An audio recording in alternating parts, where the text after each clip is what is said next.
Hello, let's talk about how to set up your organization in AttendanceBot. So I'm here on the settings dashboard and we're talking organization, so we're talking people. If I jump down to this tab, I'm going to start on the personnel section.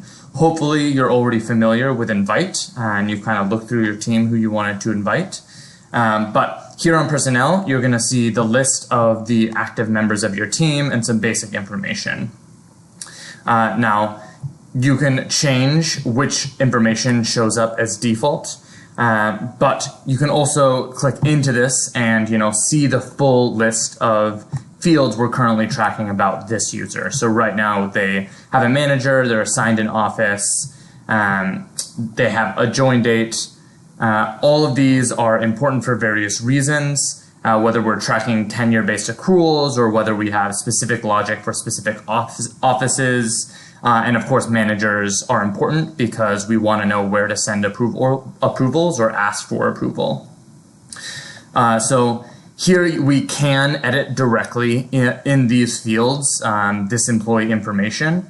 We can also, if we go back to the personnel list, add entirely new custom fields. So AttendanceBot comes with its own default, but you can add almost any field as just a field that you track, including document fields. So to reiterate, here under add a field, it's as simple as kind of labeling your field, new label, selecting what thing you're tracking, including a file, and then of course selecting whether that person themselves can change it, who can see it, add, and then it's there for everyone in your organization, and different ways to then upload that information.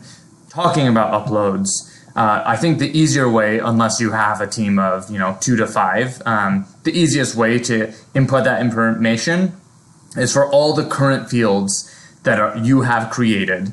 If you go to import team data and go to download Excel, that's going to give you a file with all those fields in a spreadsheet. And the key is that each of those fields is going to be tagged to a user email. That is kind of the source of truth for AttendanceBot. It's what's the only information Slack really shares with us about users. And so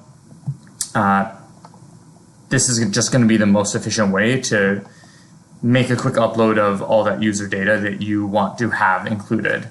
Additionally, so importantly is you may want to create offices or departments, and that could just be for visibility.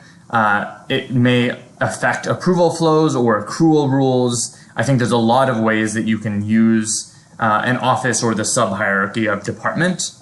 But if you go here, you can create new, name the office, and then of course under each employee they're going to be assigned to that office, and you would upload that information in the same way we just talked about.